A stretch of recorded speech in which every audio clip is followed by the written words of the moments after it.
Every day for 30 days, I'm posting tips to help you who are considering immigrating from America to Norway, many after the most recent presidential election. My name's Kari. I immigrated from America to Norway 2 years ago, so I'm new here, but I spent my childhood in America being taught Norwegian language and culture at a kind of interesting boarding school situation. So I'm new here, but an expert on the culture. It's day 7. I thought I would start going over some of the frequently asked questions. So, what are the schools like? How will you adjust to them? This is one of the many things that I think people assume they're going to really like when I tell you what it's like, but you have to make sure that you're really ready for it because it's a huge adjustment from what we're taught to think of school as in America. And even with all my knowledge, when we took my daughter to school for the first day of school in Norway, we had her signed up. I thought I knew what to expect. And then I was like, okay, when do we pick her up? Is it 3:15, 3:30, whatever? And they're like, 1:30. Now, she was a second grader, and I was like, 1:30. And I blinked at them. And they blinked at me, not knowing what I was confused about. And yeah, then I was like, in America, we normally pick kids up at 3:30 from school. And they were like, what? Like the kid stays in school till 3:30? Yeah. Then I had to tell them that, yeah, like even from kindergarten, we do that to children, which they couldn't believe. So here's the structure of school in Norway. Kindergarten is still basically daycare. The kids play outside. Mine was a nature daycare. So it is not school whatsoever. Starting in first grade, that's basically the beginning of elementary school. And also, this is the sunset right now. It's 1 o'clock. It's beginning to set. It'll be dark in a couple hours, so get ready for that. But starting in first grade, school starts at around 8:30 and it's done at around 1:30.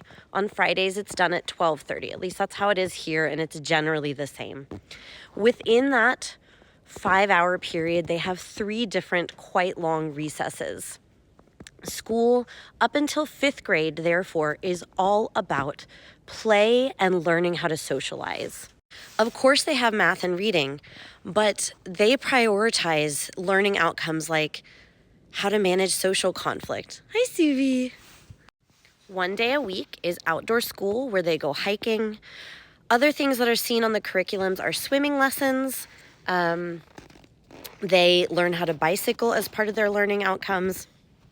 Even in kindergarten, the kids are learning what it feels like to go into the water with clothes on, so they can feel the weight of that on them. This week in 4th grade, they're learning first aid.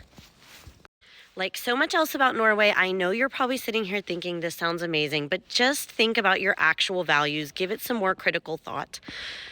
Many people end up, even Norwegians, sometimes feel like they don't learn enough learning here, that they should have more math and reading. And I'm not going to lie, I've heard about second graders that have trouble like writing on a number line 1 to 20. I mean, they are really prioritizing social, physical, and emotional learning. I think that's amazing. I was an educator. I moved here because I was scared of school shootings, and that was my primary reason. And I think we clearly in America need more social conflict management training than algebra. Not everybody in the world is going to need high-level math, but all of us are going to need to interact in society meaningfully. So for me, I think it's great. I love it. But here's one thing that will surprise you, and surprised and kind of stressed us out. In a way, school isn't free here. Yes, school is free, but because school ends at 1:30, the school after school program begins from 1:30 to 3 or 4, and that costs money. It's changing a little bit from municipality to municipality. Right now, I think it's free now in 1st and 2nd grade. When we moved here, it wasn't. And it costs about $200 a month. So if you're working full-time, you actually are paying schools about $200 a month per child, depending on the child's age. And daycare is not free either.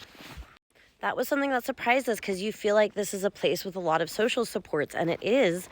We interpret that as a lot of free services, and there are, but this structure is a little bit different, and it will surprise you. So those are the main things to think about. Lots more play, lots more social education, way more outdoor time, And also, in a way, it's not exactly free because children are out of school beginning at 1:30-ish. They don't start doing grades at all until 5th grade. Many people, this is great, I think, but many people say that the kids then emerge into 5th grade not really prepared for any of the anxieties that come with being assessed in a school setting. So there is a downside to all of this, and you just got to pick what works best for your family.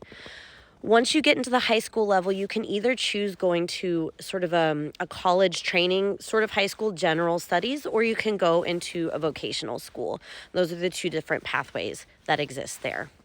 So I hope this helps. Give it a think because it isn't all perfect. There are costs and benefits to each. It works for us. I, as an educator, my husband as an educator, love it, but it's not for everybody. And the sort of deficits in learning that you might encounter here as a result of this would bother many Americans, even if it sounds good on the surface.